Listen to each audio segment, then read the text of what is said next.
Konono #1 are an African band from Kinshasa in the Democratic Republic of the Congo. The full name of their band is L'Orchestre Folklorique Tout-Puissant Konono numéro 1 de Mingedi. So it's no surprise that they shortened it. They were formed in 1966, but did not release an album until 2004. They are still going a few albums later. At the age of 79, their leader, Mingedi Mawangu, stepped down. This was in 2009, and his son, Augustin, took over. Augustin, unfortunately, died in 2017, and the leadership was taken over by his son, Makonda. So it is now being led by the grandson of the original leader. Hi, my name's Dan. So this was the first album by Konono numéro 1 or number 1, and my first encounter with it and with them. It is definitely world music, and I would describe it as being traditionally African music with overdriven electrified instruments and junk percussion. So the central instrument here is an electric likembe. Right. So a likembe is a kind of thumb piano, and there are lots of different versions of this thing. It's basically a box with metal tongues that are tied at one end, and you go bong, bing, bing, bing, bang, bang, and play it with your thumbs. I have come across several different names of different versions of this. Um, um, yeah, there were other names going through my head, but I can't bring them to mind right now. We actually had one of these things, a small one, in our house as I grew up, which my dad had got from somebody who was African. Um, Back to the music here. It's recognisably African rhythms here. There's some singing that has the kind of call and response thing that is quite common in traditional African music of various kinds. So it's got somebody who sings a line and then a group of people who sing the same line back. Or there are bits where somebody sings a bit of words and then there's kind of like a tagline or a hook line at the end, and then that hook line is sung back for them. The And then there's Likembe, this thumb piano thing lines, and I think there are several of them being played, and they're interleaved at times. Sometimes the kind of overdriven sound of it makes it sound like cheap overdriven guitars. And apparently, the electrification was of some of this music, and them in particular, was having moved from the countryside into the city. There's a lot of noise in the city, and they wanted to make their music louder so that it would compete with the sound of the traffic, etc.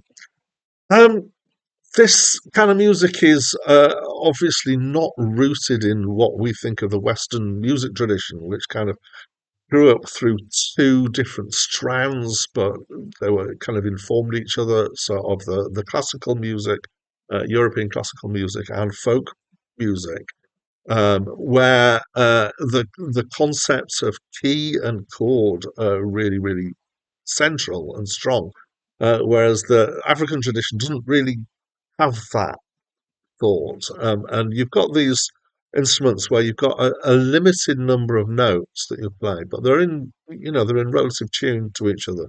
Um, I, I did a little bit of playing around to try and find out where it was. I think we're roughly at a pentatonic F minor scale, if that means anything to anybody.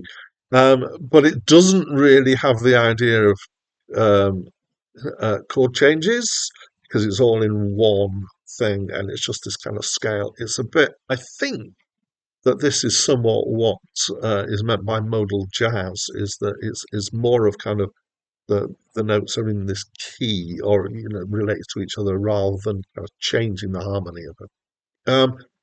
The tracks are generally quite long and kind of trancy. They very repetitive and going on. I actually quite enjoyed. Certainly, the first track made me dance around quite a bit. It reminds me a bit of carnival music and the feel of it. Possibly that's emphasised by the fact that they occasionally use whistles in there. And I think it's really just trying to make it this loud sound, but also it's a sound that's kind of designed for outdoors, really, I would say. I can hear in here, I mean, music's a great big melting pot, is and always has been. and stuff influences other things. In some ways, there are elements here from the traditional African music that came through to other types of music. So I'm going to particularly reference space rock, rock, kind of space rock, but that then kind of moved into electronic trance, and that kind of trance and continuation.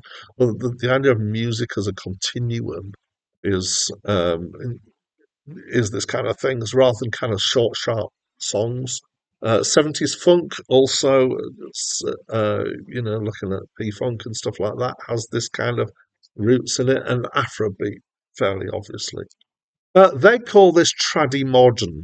Traddy modern, let's get that. Yeah, basically, it is traditional African music, except they're using more up to date instrumentation. And I don't know if there's any other things that are things that they would say is an updating because I'm not knowledgeable enough. So it feels like field recordings rather than studio recordings. So world music had a huge explosion into the West particularly in the late 80s, early 90s, which was quite a lot of that was um, pushed by Peter Gabriel in his Real World Studio, but things like Graceland and a growing awareness of issues in South Africa, particularly, kind of drew people to listen to world music more. But so Real World Studios and the Real World label, and also a label called Putumayo, just a huge catalogue of excellent world music albums. But the thing that was kind of new and different there was clean studio recordings. World music obviously has been around for a long time, but a lot of recordings felt more like this. They felt more kind of like it was recorded in situ. So I grew up with world music like this. It was played in my house a lot. My dad was an absolute nut for this kind of stuff. So I feel fairly comfortable listening to this. I'm guessing it's not for everybody. The nature of the tuning that I talked about before means that it's a bit kind of all the same. Um, and I think maybe I'm also spoilt by the fact that spoilt, not the right word, but have embedded in my psyche the idea that when you listen to world music, you listen to compilations, and so a whole album by one band where the sound is basically the same for most tracks. Maybe that felt a bit odd to me, but that's just me. So I listen to the album twice, which is what I normally do, and quite often my first listen is in the car because I commute to work, and so this all started as a kind of impetus to listen to something better than radio on my way to work. And I have to say, this album I didn't like it as much in the car as I did So I listened on my laptop the second time and on a. In fact, no, not on my laptop, on my little speaker. I can't see where it is. I've taken it away. I've got a little Bluetooth speaker. And the reason why it was better on the Bluetooth speaker is because you couldn't hear the bass end so much, because there's actually a really kind of thumping kind of bass thing going on here, which I found a bit wearing after a while. So it's all right. I kind of liked it, but not a huge amount. And that's what I think. So what do you think? Please do tell me by leaving me a comment. And that's it from me for now.